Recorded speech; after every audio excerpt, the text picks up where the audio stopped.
Thank you. My name is Lamin Jai and this is News Review. Police today have charged Madi Jobate with false publication and broadcasting. Also coming up, UDP has fired Serifo Sanko for the second time. Almami Tal is my guest today. Sharon Wadul meets President Adama Barrow as he prepares to leave the country.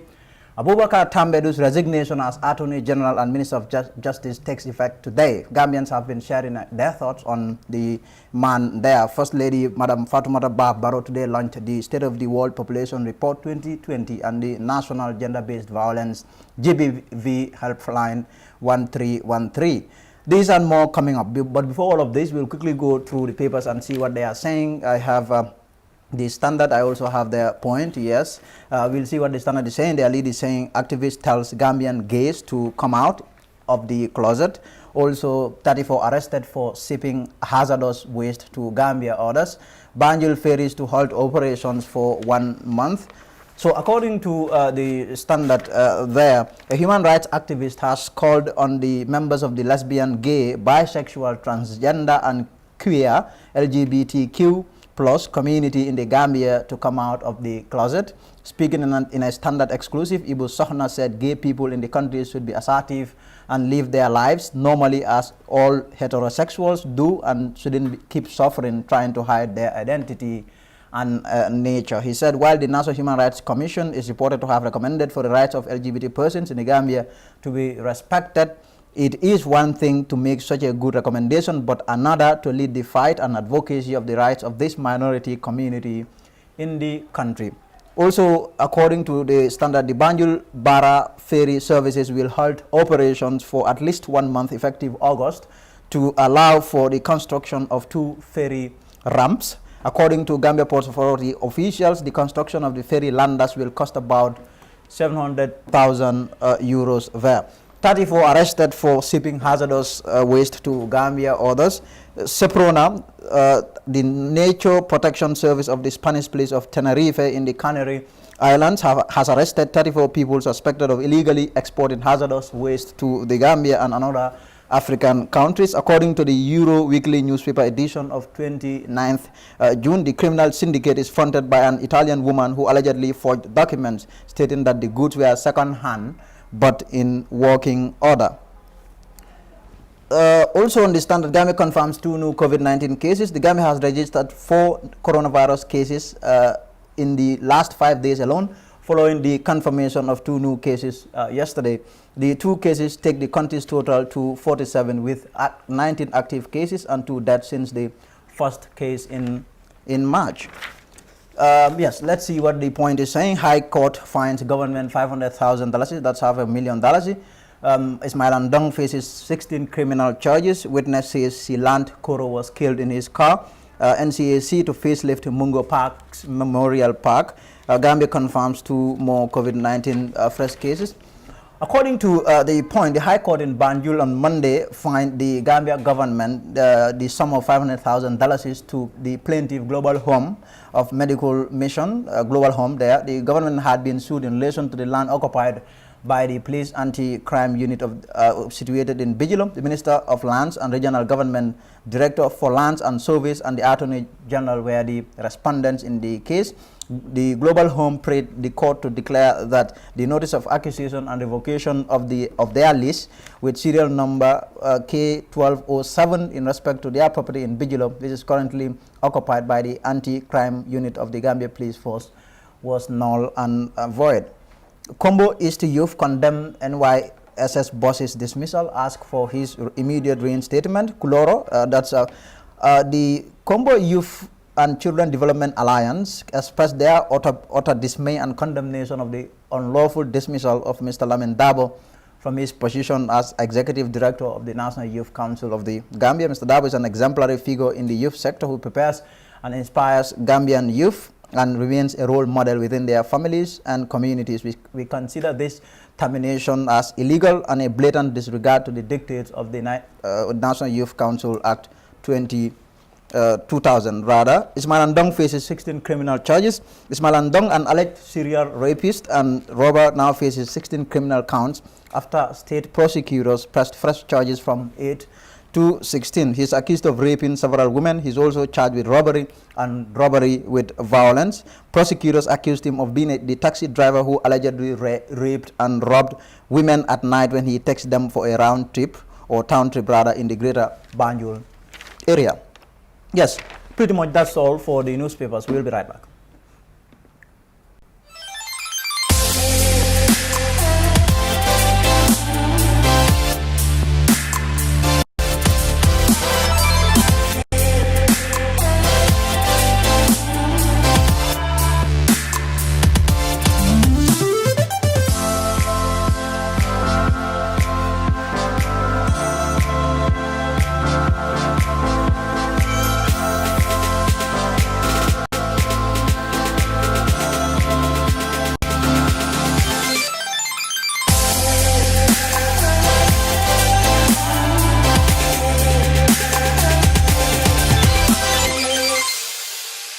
Police have charged Mahdi Jabate for false publication and broadcasting following his invitation for questioning today. That's Tuesday. He was called in for questioning at Kairaba Police Station, where the Fatu Network's Mudiwangam had gone to in an attempt to speak to Mr. Jabate.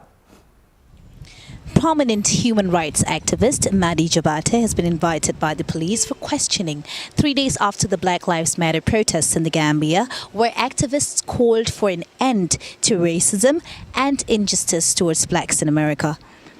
After over an hour, however, of being outside the Kairaba police station, we have not been able to gather any form of concrete information whatsoever about the exact whereabouts of Mr. Jabate, but we are of absolute certainty that he is in there somewhere being questioned currently. We're also approached by the commissioner of KMC, who asked us about our reason for being here, which we disclosed to him, and he just silently walked off. So information has just reached us now that the police have asked Mr. Jabate to write a statement, a request which he blatantly refused. Now there are rumors that he just might be spending the night in police custody if he persists as far as not writing the statement is concerned. Reporting from the Kairaba police station, I am Mudiwangam for the Fatu Network's News Review. But however, Mahdi Jabate told the Fatu Network shortly after he got to the police station there that he was in the office of a deputy or the deputy commissioner, Mr. Pate Bah. According to Mr. Jabate, Commissioner Bah said he invited him to shed light on his comments on the murder of Haruna Jata Keba Seka and Usman Dabo. According to him, this is a quote from Mahdi Jabate. I told him, that's the police commissioner, that I don't have to justify or explain my opinion, especially to the state. I told him that if the police disagreed, let them issue a statement to refute my claims. He said no, they wouldn't do that, and I was violating their rights for saying my opinion. I told him if there is no more questions, I want to leave. He then asked his officers to block me from going. He said I have to write a statement, and I refused. He said by force I have to write a statement. They have now blocked me from leaving. I asked him if I was under arrest, and he said no. Therefore, I take it as kidnapping. Now they have charged me for false publication and broadcasting. I'm effectively under arrest in the police. The police spokesman, Superintendent Lamin Jai, did not immediately respond to a comment there. But the Fatu Network has just received fresh information that Mr. Jabate has been released on bail, and he will report back to the police station tomorrow. Away from that, the UK High Commissioner to the Gambia, or the leaving, the bowing, or the outgoing UK High Commissioner, Sharon Waddle, today met President Adama Barrow as she ended her tour as UK's top diplomat in the country. She spoke to State House Press Corps shortly after her meeting with President Barrow.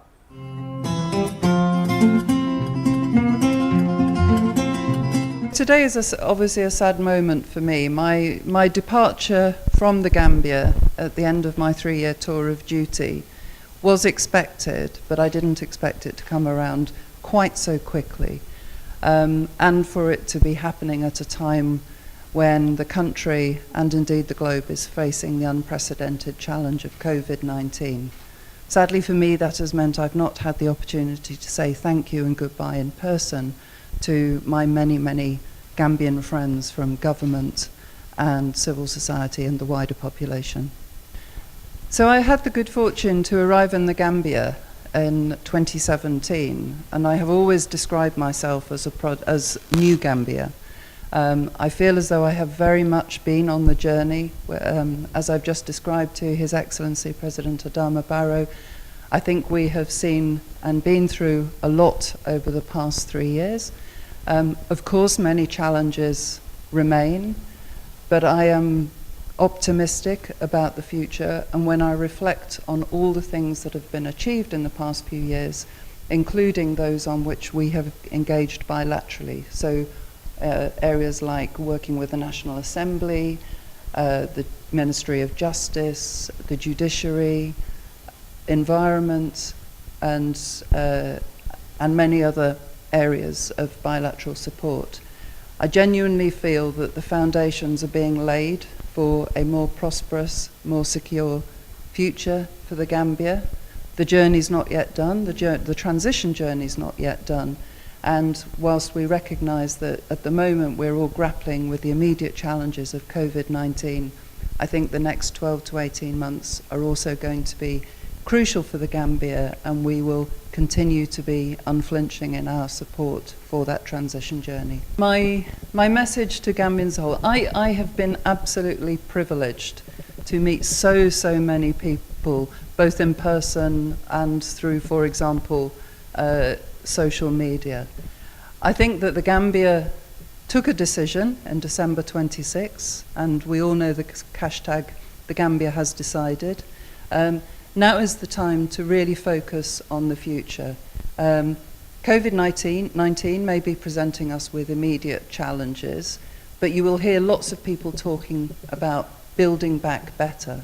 So let's use both the opportunity for building back, for green recovery, and for the transition and for the continuation of the transition journey to ensure that all the investment that the Gambian people and your international friends and partners have made will yield the future that you want and deserve.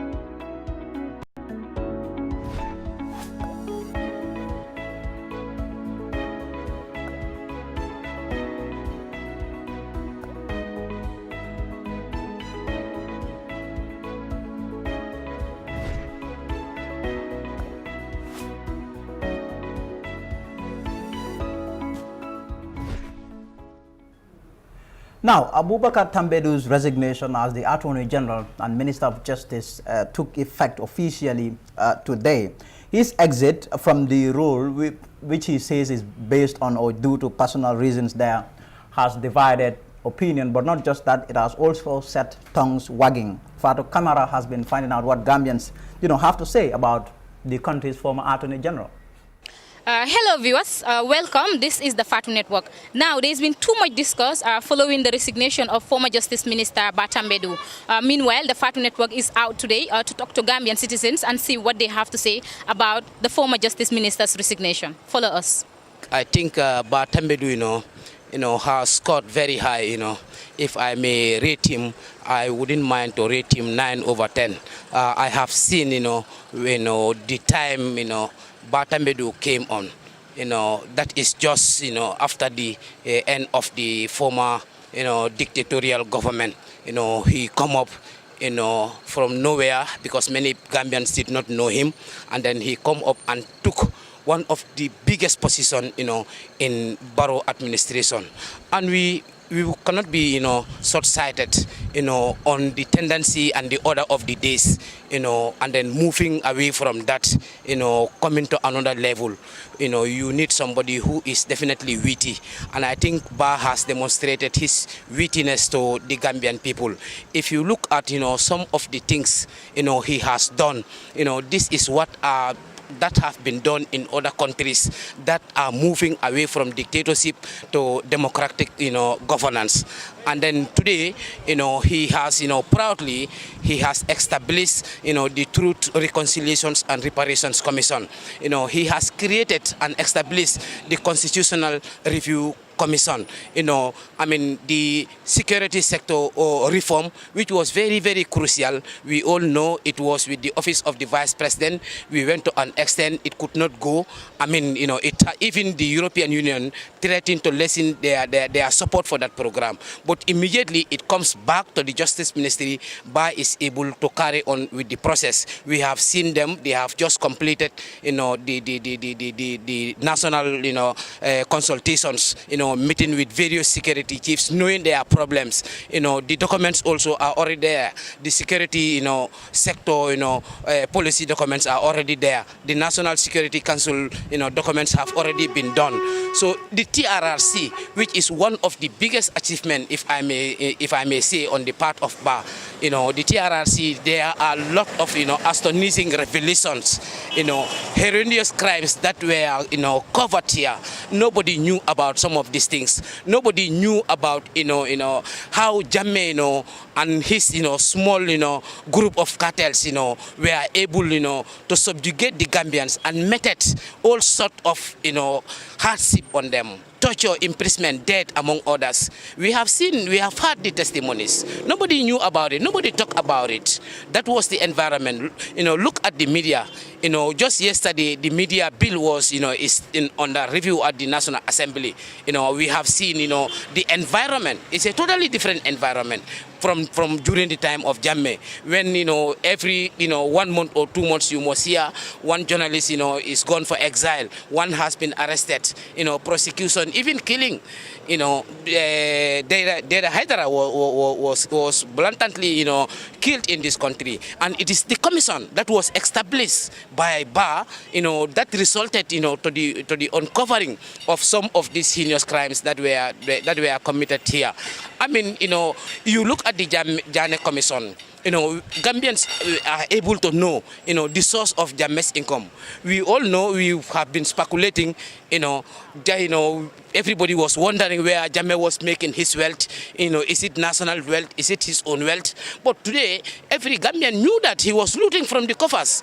And then, as matters are going, over 1.1 billion has been recovered from some of those stolen assets. And then, during his farewell, speech that he just delivered last week, he did mention that, all these, establishments and institutions he created are here for the Gambians.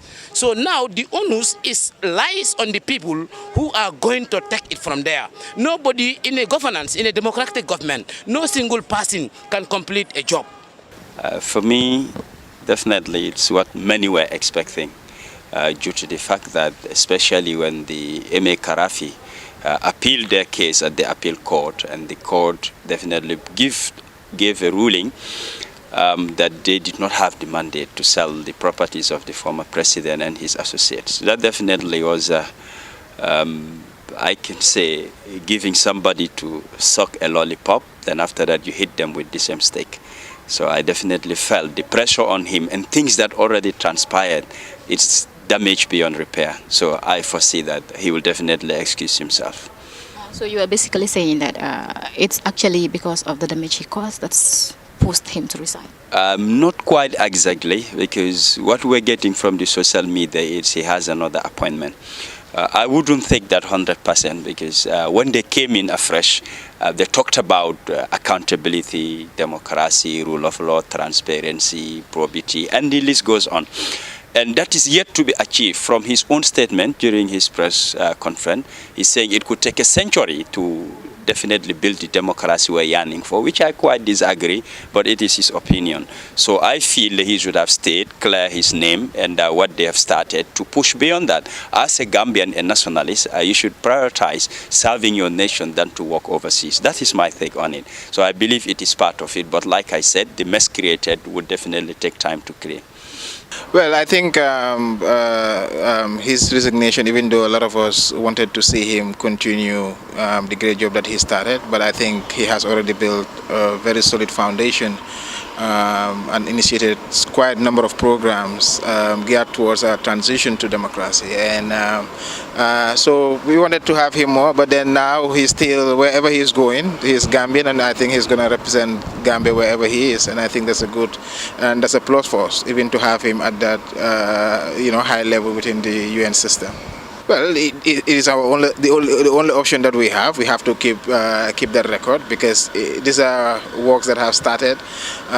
Some are even completing, but I think the struggle continues, and that's what it is. Wherever bar stops, that's why we keep saying people come and go, and then the government machinery and government itself continues. So therefore, I think whoever is coming in will just have to carry on where he stopped and then push it, because at the end of the day, what is important is Gambia, and if they're able to deliver, it's for all of us.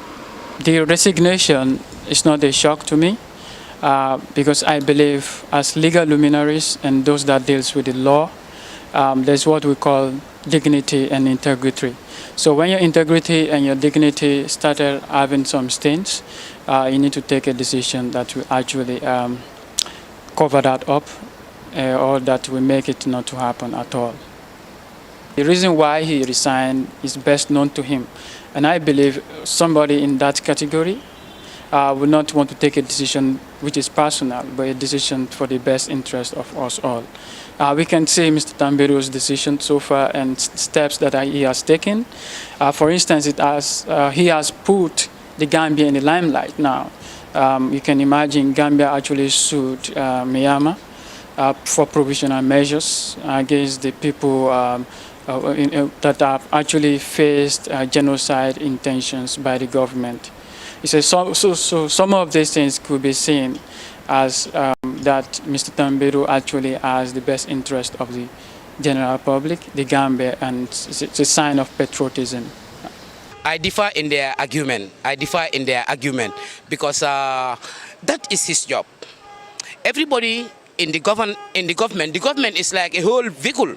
It has parts. So all the parts, if we want it to work, all the parts have to go. All the four wheels have to steer at the same time. Three cannot go. So we will be gone. And then that is his duty.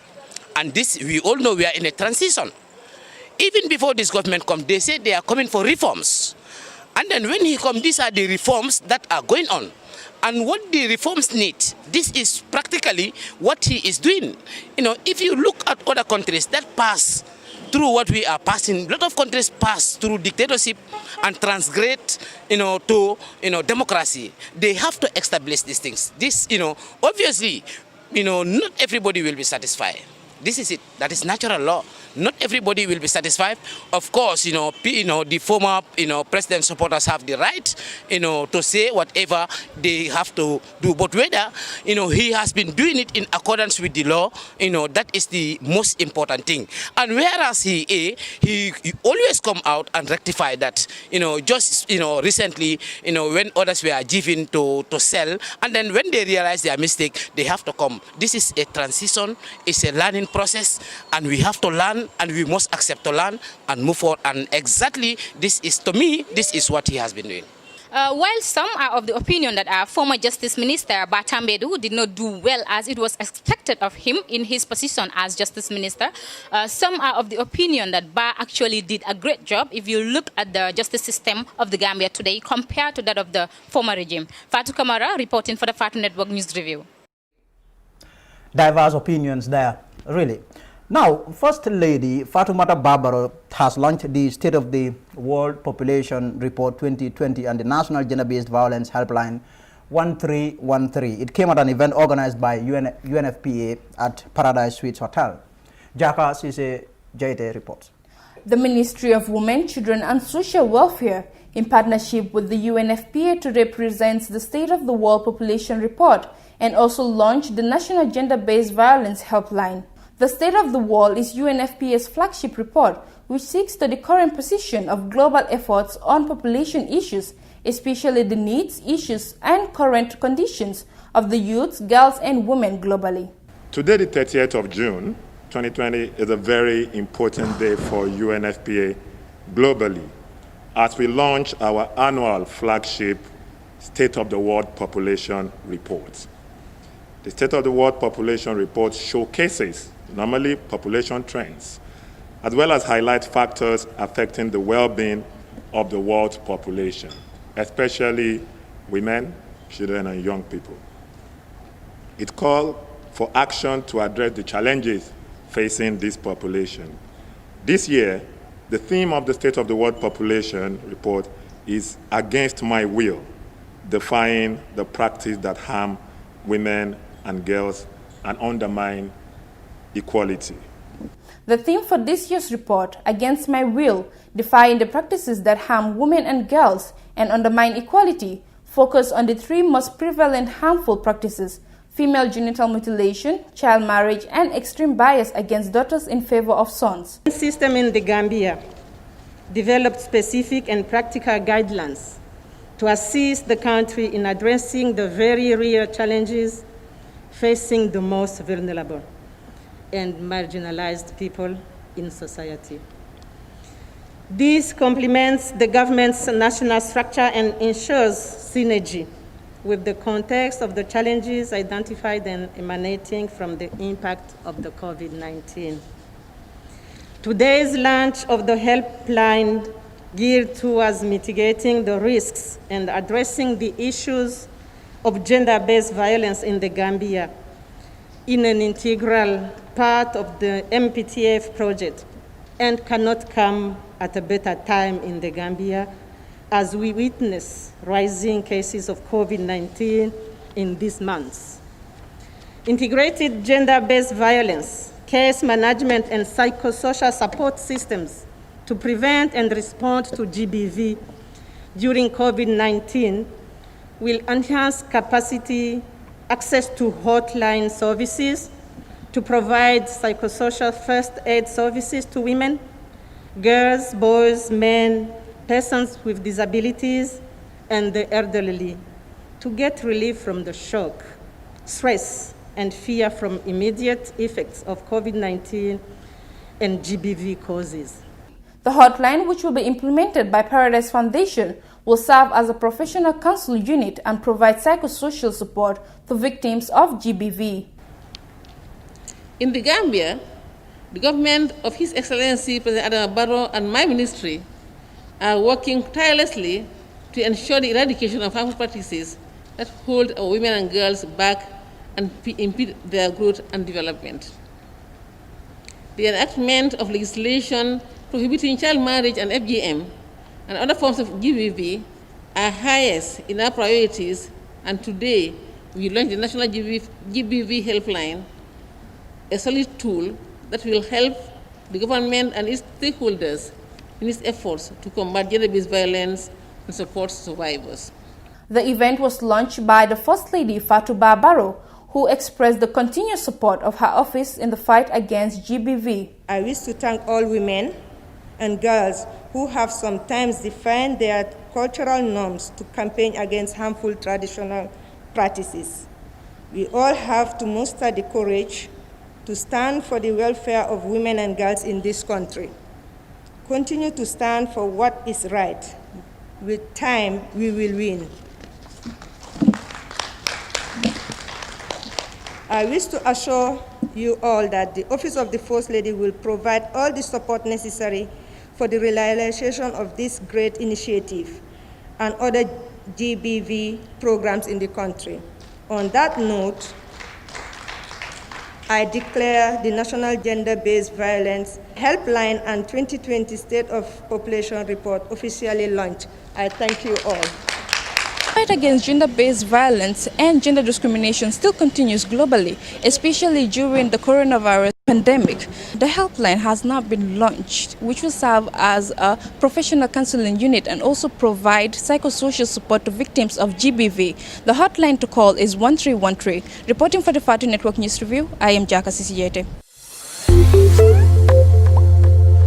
TAF Africa Global is proud to launch the Moria Gardens, conveniently located in Brufut, 5 minutes off the Brufut Highway. Moria Gardens is set to comprise of 20 fenced and gated service plots with sizes ranging from 264 to 420 meters square. Unique features include water and electricity infrastructure, solar street lights, all-weather roads and scenic gardens.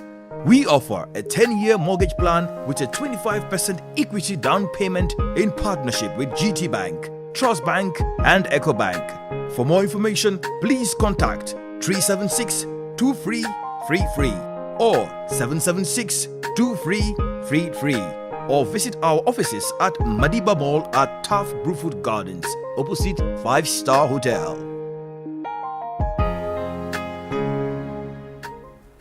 Thank you. So now the United Democratic Party has sacked Mr. Serifo Sanko as a member of the party, and this is for the second time in 3 months. UDP had in March sacked the Bigama Area Council chairman, but quickly walked back the move there after Mr. Sanko insisted that due process was not followed. The party went back to the drawing board and wrote Mr. Sanko a letter for him to explain why he shouldn't be sacked. Mr. Sanko wrote back to the party, but only after the deadline given to him expired. This is according to the UDP, and on Tuesday, that is today, the UDP in a letter signed by Senior Administrative Secretary Mr. Lamin Ndiba informed Mr. Sanko of a fresh decision to sack him.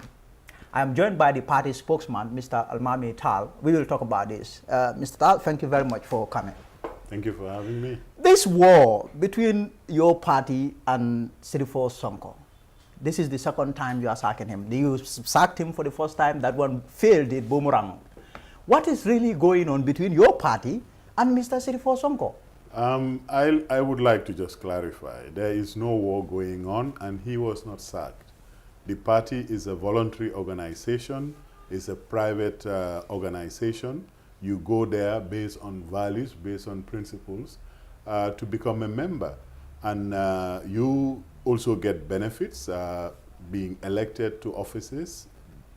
Prior to that, there are obligations that you have, supporting the agenda of the party, enabling the policies of the party to be heard among different constituents.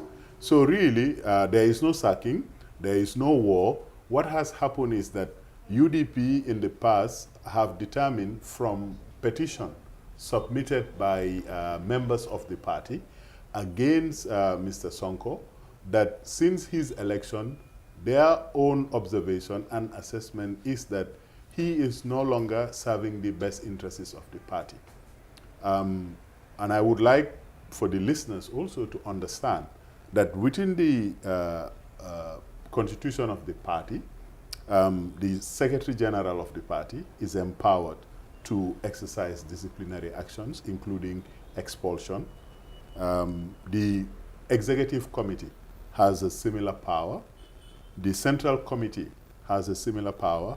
The Congress, which is the highest body or organ of the party, has a similar power. Expelling a member of a party, obviously, is never done happily. We go through the proper procedures, the proper processes laid down in our own constitution. It is only after that that a decision is made.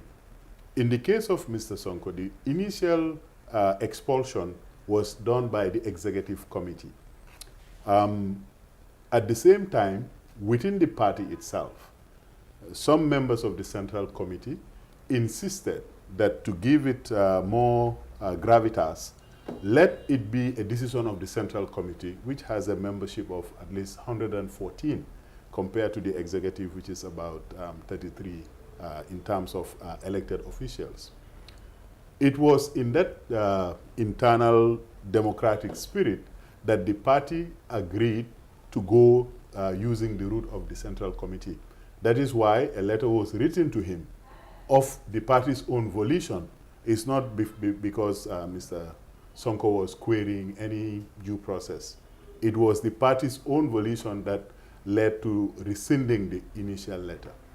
Now, this due process that was visible to everybody, the Central Committee, out of 114, 109 signed to ask Mr. Sanko to provide cause why he should not be expelled from the party under the relevant rules of the party. He did not respond until the deadline, because the letter that was accompanying that resolution very clearly gave him a 7 days deadline. The day after that, he wrote to say that, in fact, the executive of the UDP should resign because they have not followed the rules of the UDP. Obviously, those of us who are in the executive of the UDP know that this person does not understand our processes. Even though he has been a member of the party, he really doesn't understand how things are going. But does UDP understand its processes? Because here you are, you clearly pandered to him. You sacked him, and he queried or insisted that due process was not followed. You went back to the drawing board, and you even admitted that there were some errors on your part. I'm agreeing that there are some errors on our part to the extent that we have 3 options to effect expulsion. I just explained that to you very clearly. Within the party itself, it's a democratic organization. If the executive are of one mind, a bigger organ, higher on the power hierarchy of the party, is of another mind, we will have to defer to the majority. It's as simple as that. It's not that we don't understand our procedures. Our procedures give the party leader authority to expel somebody under circumstances that are very clear. Similarly, the executive has the same power. So my point is that, I mean, this is a tribute, really, to how democratic a party like UDP is, because it's not every day that you yourself have the humility to reconsider your decision. I mean, if at all there were some errors in procedure or in process, it is a very humbling thing for people to accept that, yes, there may be a point procedurally, or there may have been an error in the step we took. Maybe this is the better step. That is what has happened here. If that is what has happened, but don't you think Mr. Sonko has a point in calling for, I know I spoke to you on this, and you said that it is grandstanding on the part of Mr. Sonko for him to call for the resignation of Mr. Ousainou Darboe and the entire UDP leadership. But don't you think he has a point, since you have admitted that you made a mistake in his initial sacking? I did not admit any such thing. I'm saying that in a democratic organization, when you have a disagreement, it is going to be the majority that has the way. But I have also explained to you very detailed that within the UDP's power structure, the party leader can sack, the executive can sack, the central committee can sack, Congress can sack you from the party. In that circumstance, whenever a decision is taken, if there is an organ higher, we have it here. Yes. You at the level of the High Court, yes, a decision may be made, yes, and it is taken to the Court of Appeal, and the Court of Appeal comes with a different decision. Yes. So at the end of the day, it is not about having a point. How can you have a point when procedures and processes are there very clearly? I mean, the option really is up to the party. And it is the same party that has written to point to you that we are going to use this other route to deal with this matter. And I think in a democratic dispensation, this is something to be celebrated, because not everybody in the UDP wants Sirifo to be removed. But there is a majority that is now decisively about that. Not everybody in the UDP wanted Sirifo to be a candidate for the UDP. This is what democracy is about, in my humble opinion. But Mr. Sonko is as defiant as ever. Mr. Sonko had made it categorically clear that he wasn't going to get a fair hearing, and he remains a member of this party. What he is saying is that the entire executive should resign first before he can even come forward to explain himself. So how do you deal with that? Because this your sacking doesn't matter to him at all, it seems. Well, I mean, really, I cannot understand if one person is going against the common good or the common position. I mean, why should anybody give that credence or listen to it? It's just one person. And like I said, this is a voluntary organization. The only thing that Mr. Sonko is interested in is to continue being chairman of West Coast Region. And this was not even our intent or our purpose. How many NAMs have we removed from our party? And they are still in parliament. We, quite frankly, if at all he believes in his performance or his qualifications, let him resign from the party. To be a member of a party is not by force. To stay in a party is also not by force. This is what democracy is about. We have come to terms and realized that this guy and the values of the party are not the same. So really, I cannot understand why his view of things or his version of events is giving any more importance than a political party. Because I think it's becoming very clear now that political parties, just like any other legal personality, need to be giving equal protection of the law. That is what laws are about. Imagine if you set up your house. But you are saying that this is a voluntary organization. So yes. How can the law, what can the law do in that respect? No, a voluntary organization, it is up to one to really be member of UDP or not. Yes. So really, what can the law do about that? What the law can do about Because that is what is called freedom of association. I have a right to associate myself with whatever political grouping that I want to. But the law cannot do much about that. No. You are not getting my point. My point is that every individual, human being or a legal person, have a right to the protection of the law. Mr. Sonko is alleging that there is no protection against him as far as the party is concerned. Therefore, the executive and the party leader should resign. I'm saying that he is one individual. The party is an entity composed of a lot of individuals. Why should there be more credence given to what he is saying as opposed to what the party is talking about based on its own principles? So now, this issue, what is going to happen next? I mean, that is this argument that what the UDP is interested in is to wrest back that chairmanship position, that chairmanship role from him and give it to someone else in the UDP. No. Someone who would serve the party's interest. No, quite frankly, this is also a misunderstanding of our purposes and our principles. Before Sirifo became chairman of West Coast Region, internally, he had to contest for this election. It's not for UDP to give to anyone. It's for the people in West Coast Region to elect their leaders.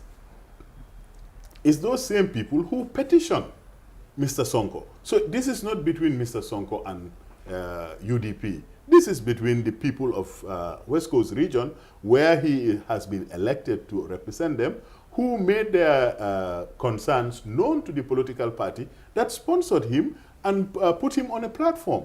So really, at the end of the day, what you are talking about, this seat of Mr. Sonko, this is a seat established by law. And there are consequences for coming as an independent, coming as a political party. And at the end of the day, we hope that the rule of law is applicable in all cases. Otherwise, I mean, what's the point of having laws through which people participate in the political life of the country and come to leadership with a lot of privileges, and then they are free to do as they please? So what are political parties to do in that circumstance? What is out there, at least on the on Sirifo Sonko's side of the story, is that these allegations of him not serving the cause of the party, him associating himself with President Adama Barrow, and his claim or his argument is that he has never even attended any political gathering or event of President Adama Barrow. Whatever event that he must have attended must have been a state event. But is this really what triggered your party to sack Mr. What Mr. triggered the party to act is a petition from the constituents in West Coast Region. But not necessarily this idea or this claim that he is associating with himself with President Barrow. There are many factors that were contained in that petition. And I don't want to single out this and that, as far as the UDP's position is concerned. The UDP position is very clear. Every region, every constituency, we have structures there. And they are the same structures that promote and establish anybody for public office. Yes. If those people are dissatisfied with you, where do they go? They go to the central committee, they go to the executive committee and say, look, A, B, C, and D is happening in our region, in our constituency, in our ward, and we are not satisfied. Because remember, it's not only Mr. Sonko who has been expelled from the party. There are two other I was going to ask you the state of those two people. Yeah, but then, yeah. It is the same. It is the same. I mean, so a letter has been sent to both of them also today, saying that they have also been fired. They have already actually. I mean, it was not today. I mean, there was no issue. There was no back and forth or standoff between the party and those people. No, there was never a back and forth. It was the party within itself that had different views about this process or that process. So when we decided that it is this process, you know, it was followed with the proper activities of the party to get to the decision that we want to get to. So at the end of the day, Mr. Njai, I want it to be absolutely clear. Our interest is for the rule of law to apply in all cases. What the law says is the responsibility of every Gambian to abide by it. It is extremely important that as a political party, we make decisions based on informed evidence, informed facts, informed activity. Because membership of the party is not by force. Staying as a member also cannot be by force. It doesn't matter who wants to do it. Because we are not, this is not the first time. So you are saying that Sirifo Sonko cannot impose himself on the party when the party doesn't want him? Evidently. Evidently. I mean, would you accept that? Somebody comes to your house and say, I have to sleep in this house today. Even if at all you are friends. You say, no, I'm here with my family. So you really don't want to associate yourself. Finally, what is the position of UDP on Abubakar Tambedu's resignation as Minister of Justice, Attorney General?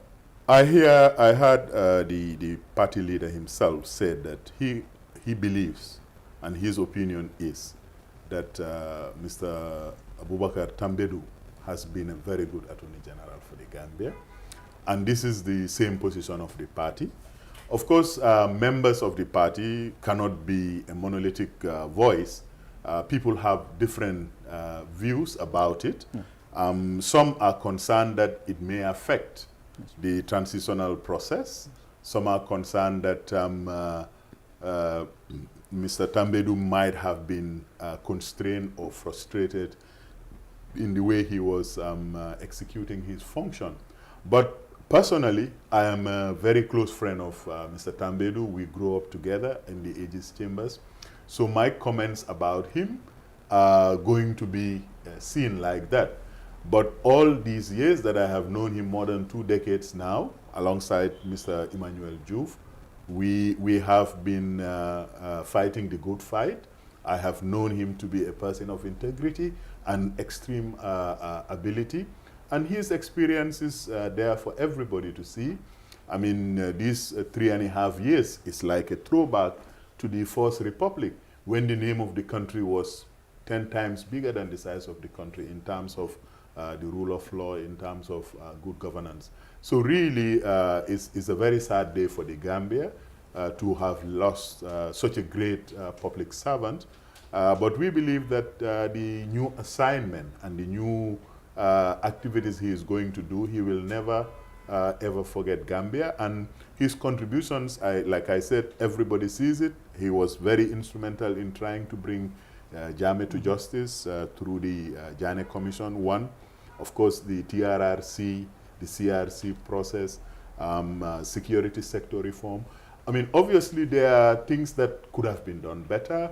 There are things that could have been given more attention or priority. Personally, I have discussed this with him, especially in the area of law reform. And even the return to democracy and our vision of a human rights-based society, because I heard in your review talking about Mahdi Jobate being calling, spreading false news or whatever the charge is. I mean, so this is just a reminder to all of us in the light of this new constitution that the most significant threat to the enjoyment and the protection of human rights remains the state. In Africa, this has been our experience, so it doesn't really matter how beautifully it is put in constitutions. The state itself must stay away from these rights. The state never, ever no state, no law can give you your basic human rights. So that is the premise that America has. So therefore, they can say, oh, this is fake news. That's the extent that the state can go, the president can go. Yes. That's where it ends. So, but here, this has been criminalized. Opinion or expressing opinion would occasion you being invited by the police. These are things that I think really should be confined to our past. Hopefully, when we have this new constitution, a more serious and significant law reform undertaking would be done. I mean, if we don't do that, you will have the same Prison Act, you will have the same Public Order Act, you will have the same indemnities. They are in the law books, and when you go to court, they will just tell you that this is the law of the land, and you don't have any other option. And they will apply. They will personally, what do you make of these claims or arguments that Mr. Tambedu is leaving because of criticism? Oh no, that certainly is not the case. I mean, I read a very insightful piece by the former Minister of Information and former President of the Gambia Press Union, Mr. D.A. Jao, on his own take on this. And he said he had hoped that Mr. Tambedu would have developed a thick skin by now as far as these criticisms are concerned.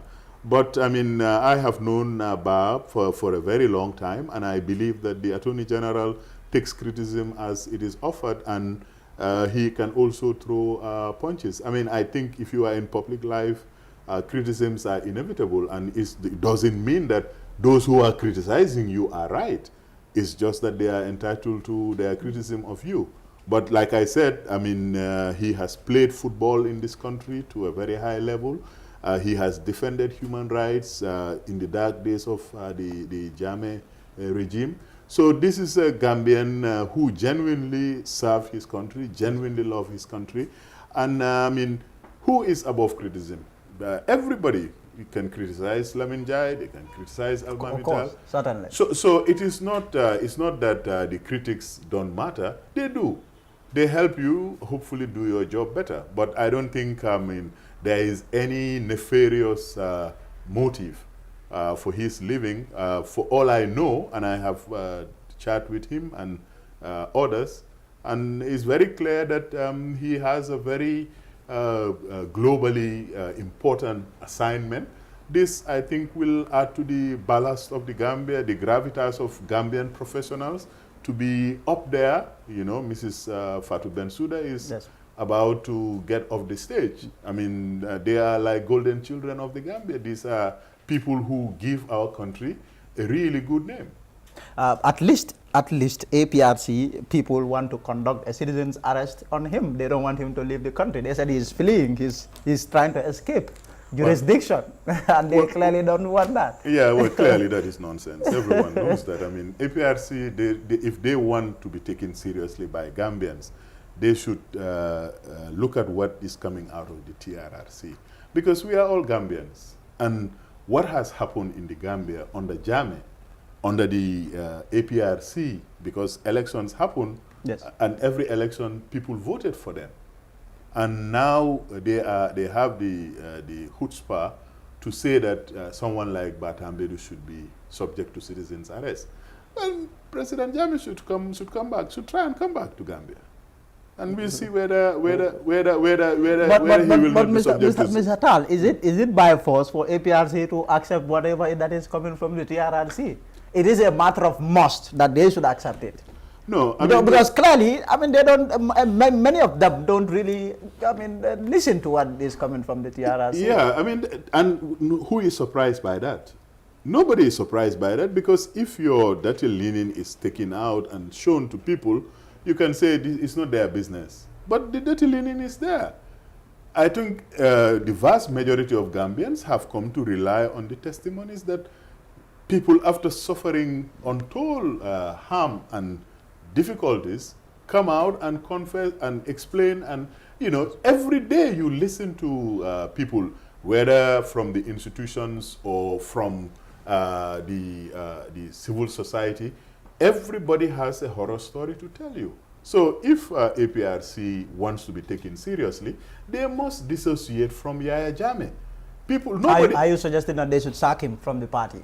No, it's not a question that they should boldly come out and say, hey, look, you are fired. You are giving us this very bad image. You should leave our party. Yeah, I mean, I am not going to advise or pretend to advise the PRC in anything. Fair enough. No, what I want to say is that the end of the TRRC process will have recommendations and they will have consequences in the New Gambia, because we cannot go through these processes and then at the end of the process you just sweep it under the carpet. This is not going to be business as usual, and we insist that if anybody has any doubt, remember in 1994 and 1996 what AFPRC did was to ban all political parties, because he knew then that if they went through a fair, transparent process, there would be no APRC. I mean, it's from that AFPRC that they became APRC, but they try to, disown their history.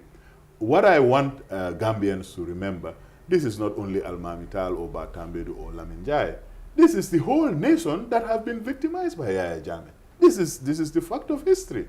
I mean, it's everywhere, and there are efforts all the way in Ghana to try to bring him to justice. And like the outgoing Attorney General explained, he will have his day in court, and justice will prevail. In fact, if we are up to now, 3 years on, 3.5 years on, just stuck on this note, I think the Gambia hasn't changed as much as we would have liked.